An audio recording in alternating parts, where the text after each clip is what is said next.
जोबोद गोजोनथाव बाथ्रा बर' थुनलाइ आफादनि राङापारा गुदि बर' थुनलाइ आफादा देग्लाय 50 बोसोर सनाथि मायथाइ फोरबोखौ फालिदों आरो बे सनाथि मायथाइ फालिथायनि मोनसे हाबाफारि हिसाबै राङापारा सोहोराव मोनसे हारिमुआरि हानजा सुरनाय हाबाफारि लादों आरो बे हानजा सुरनाय हाबाफारिनि गेजेरजों थांनाय 50 बोसोराव बर' राव थुनलाइया जाबायदि दावगाबोबाय बेनि दावगाफारि आरो बेजों लोगोसे हारि माहारिनि गेजेराव गोजोन खौसेथि आरो हारिमुआरि गोरोबलायनाय सोरजिहोनो थाखाय बे हाबाफारिखौ लादों आरो जों मिजिंथिदों बेबायदिनो फैबाय थानाय समफोराव बर' राव थुनलाइखौ बर'फोरनि गेजेरावनो लाखियालासेनो गुबुन गुबुन हारि माहारिनि गेजेरावबो बेखौ गोसारथि होनो हागोन आरो बे थांखिजोंनो दिनैनि बे हानजा सुरनायखौ राङापारा सोहोरनि गेजेराव लानाय जादों गुबुन गुबुन हारि माहारिफोरनि गेजेरावबो बर' राव थुनलाइ जौगानायनि जि गोसारथि बे गोसारथिखौ मिथिहोनाय आरो लोगोसे गुबुन गुबुन मानसिफोरनि मदद बेखौ मोनगोन होननानै मिजिंथिनाय जादों। আমার যেটো কালচারাল ডেমনস্ট্রেশন হয়েছে যে আমার 50 বছরের যেটো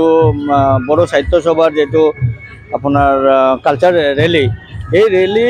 সবতকৈ আজিলৈকে এনেকুৱা ৰেলী দেখা নাই মই নিজে ভাগ লৈছোঁ মই ৱাৰ্ড কমিশনাৰত আছোঁ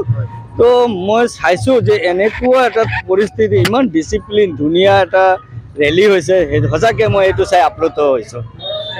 लादोंमोन बे मोजाङै मोजां गाहामैनो जों बारग'बाय होननानै साननानै लानांगौ आरो जोंनि बर' रायजोफ्रा बयबो हेफाजाब होदों बेखायनो बयखौबो साबायखर थाबाय आरो जोंनि सनाथि मायथाइखौ जोङो 24 डिसेम्बरनिफ्राय जागायजेनदोंमोन ओमफ्राय दा गाबोन 28 जानुवारि फोजोबनाय जागोन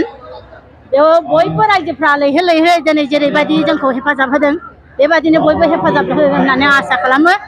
आरो जोंनि बे बर' थुनलाइखौ जेब्लाबो गेवलांनानै थाथों होननानै आङो बर' थुनलाइ गेवलांनानै थाथों बर' रावा गेवस्रांथों आरो बर' हारिया जेब्लाबो जै जाथों होननानै एसेयावनो फोजोबनाय जाबाय।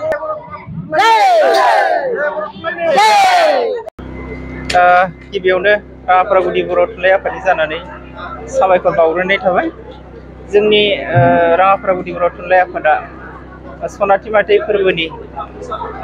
मोनसे ब्रैथि हाबाफारि बियो हारिमु हानजा सुरनाय बे हारिमु हानजा सुरनायनि गेजेरजों जोङो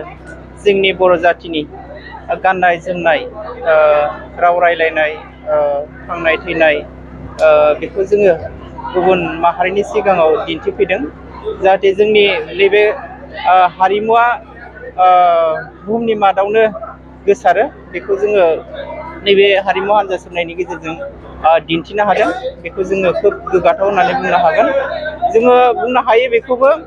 जोंनि हारिमुआ बुहुमनि मादावनो सबनिख्रुइ समायनासिन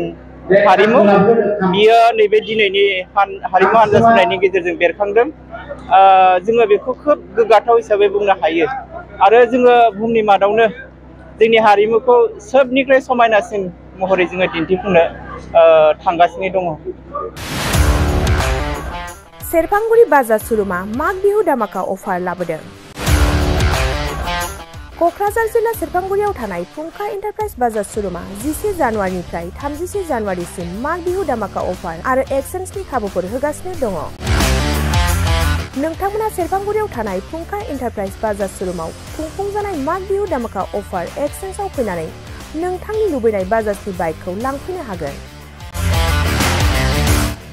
बाजाजनि बाइक सालायनो मोजां मोनग्रा रायजो राजाफोरनो फुंखा एन्टारप्राइज बाजार सुरुमा लोगोसे मोजां अफारफोरबो लाबोदों बेफोरनो जाबाय 90% लन गंनै हेलमेट फ्रि केस होनानै बाइक बायगिरिफोरनो 1000 रां केसबेक हरफिननाय जागोन आरो माग बिहु दामाका अफार एक्सचेन्जजों लोगोसे बाइक बायगिरिफोरनो गांसे ब्लेंकेट फ्रि हरफानाय जागोन।